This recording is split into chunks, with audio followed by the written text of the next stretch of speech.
ओम नमः सिद्धिभ्या ओम नमः सिद्धिभ्या मंगलम भगवान वीरो मंगलम गोतिमो गणी मंगलम कुंदी कुंद्यार्यो जीनि धर्मोस्ति मंगलम सर्वे मंगल मांगल्यम सर्वे कल्याणकारिकम प्रधानम सर्वधर्माणां जैनं जयतु शासीनं जैनं जयतु शासीनं जैनं जयतु शासीनं। रही समय जिन धर्म की जय, बोले विश्व धर्म की जय, श्री महावीर भगवान की जय। श्री तीक्षित नेमी गिरी नेमी नगर के मूल श्री खड़ाराठे आदिनाथ भगवान की जय। बोले द्वादशांग जीन वाणी माता की जय।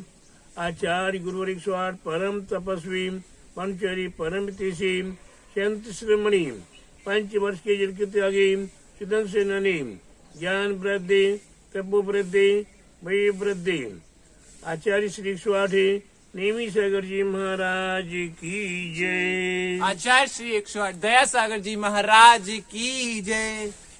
भव्य आत्माओं, ये जगत संसार, इस जगत संसार में हम संपूर्ण जगत संसारी प्राणी जी रहे हैं। देखा जाए, विचार किया जाए कि कोई जीव सुखी दिखाई दे रहा है, कोई जीव दुखी दिखाई दे रहा है। मौसम एक जैसा है, प्रकृति एक जैसी है, वातावरण एक जैसा है, लेकिन कोई सुखी कोई दुखी। ऐसा क्यों? कोई रंग के कोई राजा। तो प्यारे बंधुओं, ये सब छोटा बड़ा नीच नीच ऊंचे आदि संपूर्ण भेद ये अपनी अपने कर्म अधीन है। कर्म हमने स्वयं किए हुए थे, उन्हीं कर्मों के अनुसार हमारे लिए कर्म उदय में आएंगे। ये कर्म उदय में आता है, करते समय तो बड़ा आनंद आता है। बच्चा छोटा होता है, कीड़े मकोड़े मारने में बड़ा अच्छा लगता है। कसाई लोग हुआ करते हैं, नीच लोग हुआ करते हैं, उन्हें नीचता करने के लिए, कसाईपना करने के लिए, दुष्ट लोगों को दुष्टता करने के लिए बड़ा आनंद आता है। जब तक उन्हें दुष्टता न करें, जब तक नीचता न करें, जब तक कसाईपना नहीं करें, जब तक उन्हें आनंद नहीं आ रहा है। भले वो आनंद क्षणिक हो, लेकिन करते समय तो अच्छा लग रहा है, आनंद आ रहा है। लेकिन प्यारे बंधुओं, कर्म करते समय तो अच्छा लग रहा है, लेकिन जब कर्म उदय में आता है, कर्म जब उदय में आता है तो वह झिलाई नहीं झिलता, हाय हाय होता है, चिल्लाता है, दुखी होता है, अनेक प्रकार के कष्टों को प्राप्त करता है। आज जब कष्टों को प्राप्त करता है तो याद करता है किसको? हे भगवान, मैंने तो कोई पाप किया नहीं है। हे भगवान, मैंने तो कोई गलत काम नहीं किया। हे भगवान, मैंने तो कुछ बुरा नहीं किया। लेकिन प्यारे बंधुओं, बुरा बुरा का भंडार पहले भर के रखा हुआ है, कष्टों का भंडार भर के रखा हुआ है। दुष्कर्म कर करके भंडार भर दिया है। अब नहीं करे तो क्या हुआ? आज नहीं कर रहे हो, लेकिन पुराना तो आपको भोगना ही पड़ेगा। आपने मिर्चा खा लिया है। सौरभ भैया, क्या खा लिया आपने? मिर्ची खाई है। खाते समय तो अच्छी लग रही थी, क्योंकि उसके साथ चीनी भी थी, घी तेल भी था, मसाला भी था। और खा खा के आनंद लिया है।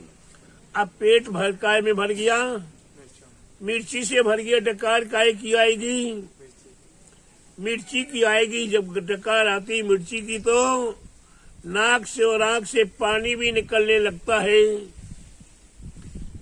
जब अपान वायु निकलती है तो काय का दर्द होता है, मिर्ची से जलन होती है। जब उसका आप त्याग करते हो तो वह आपके लिए जलन होती है।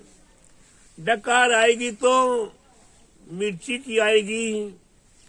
नाना प्रकार से मिर्ची के माध्यम से तकलीफ हो रही है। अब भलाई ऊपर से तो अब आप हलवा खाओ, चाहे चीनी का शरबत पियो, लेकिन जो मिर्ची खाई है उसका जलन तो किसको भोगना पड़ेगा? खिलाने वाले को, बनाने वाले को, प्रेरणा देने वाले को नहीं। भोगना तो सीएम को ही पड़ेगा। सीएम ने खाया है तो उसका आनंद लिया तो कष्ट भी सीएम को ही भोगना पड़ेगा। ठीक उसी प्रकार से कर्म भी हमारे हमने किए उसका उदय आएगा, उसे भोगना पड़ेगा। लेकिन प्यारे बंधुओं, अगर भोगते समय अगर हम आज सावधान हो जाते हैं, अगर आज हम देवसाद गुरु का सहारा ले लेते हैं और संतोष होकर शांत प्रणामों के साथ अगर हम आते हुए कष्टों को सहन कर लें और प्रभु का स्मरण करते रहें, आत्मचिंतन करते रहें, तो शायद हमारे महान महान कष्ट भी क्या होंगे? हम भूल जाएंगे और हमारे कष्ट हमारे पास से दूर हो जाएंगे, कष्ट निकल जाएगा। आपको याद करा रहा हूं, रावण बाणों की शैया पर पड़े हुए थे। रावण, उन्हीं को लक्ष्मण ने बाण मार मार के शैया बना दी थी उनकी, और उसके उपरांत वे अनेकों प्रकार से कष्ट का सहन कर रहे थे। लेकिन जब लक्ष्मण जी उनके पास पहुंचे और उनने उनका उपयोग बताया और ज्ञान मांगने का प्रयास किया, तब रावण अपने कष्ट को भूल गए और अपना मान स्वाभिमान को ध्यान आ गया। लक्ष्मण जी पहली बार सिर के पास खड़े होकर आदेश से उनके पास से ज्ञान, उनकी विद्या मांग रहे थे। रावण ने अपने स्वभाव को देखा, नहीं, ये मेरे स्वभाव अनुसार नहीं है, मानी व्यक्ति ऐसे नहीं दिया जाए ज्ञान।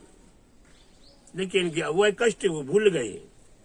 उसके उपरांत जब द्वारा लक्ष्मण जी आए और चरणों के पास खड़े हो गए,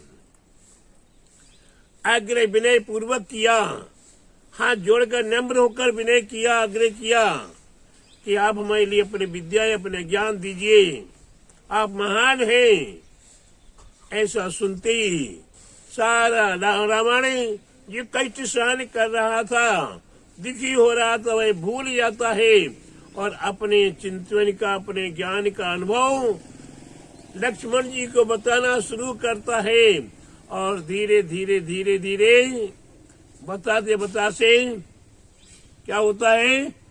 श्वास समाप्त हो जाती है।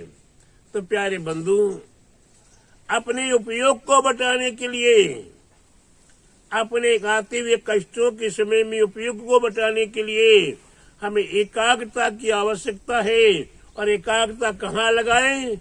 अपने देव शास्त्र गुरु में, द्वादशांग जिनवाण में अगर हम एकाग्र चित्त होकर लगा लेते हैं और उसके उपरांत बस वही बात है कि हम अपने आप पर कंट्रोल करें, अपने आप पर नियंत्रण करें, अगल बगल के वातावरण को हमें भुला कर अपने आत्म चिंतन को करना शुरू करेंगे तो प्यारे बंधु, हमारा सुख हमारे पास है, हमारे पास से कहीं हमारा सुख भाग नहीं रहा है।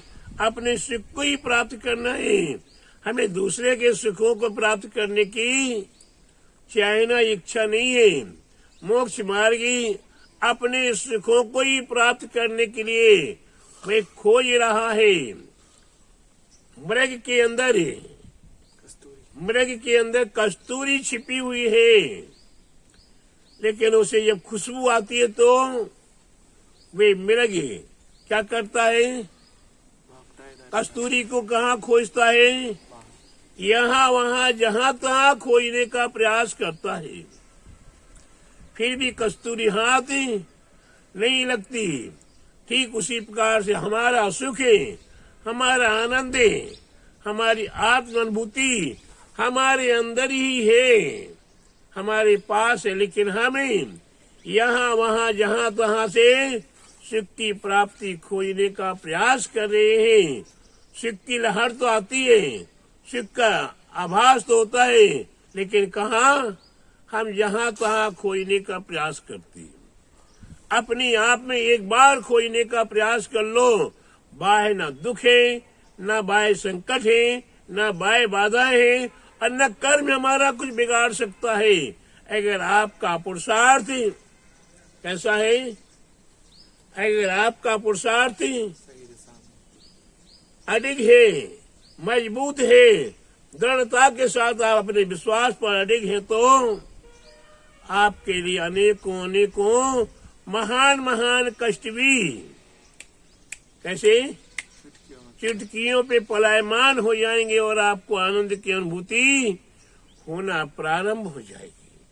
आत्म अनुभूति को प्राप्त करने के लिए अपने आप का चिंतन करें, अपने आप के आनंद की प्राप्ति की चाहना करें और बाह्य दुखों को भूलने का प्रयास करें। यही हमारा आप सभी भव्य आत्माओं के लिए मंगल आशीर्वाद है। बोले महावीर भगवान की जय। बोले द्वादशांग जीन वाणी माता की जय। बोले आचार्य गुरु 108 परम तपस्वी पंचरी परम तेजी शांति श्रमणी पंचवर्ष के जल के त्यागी सुदन सेनानी ज्ञान वृद्धि तपो वृद्धि भय वृद्धि आचार्य श्री 108 नेमी सागर जी महाराज की जय। आचार्य श्री 108 दया सागर जी महाराज की जय।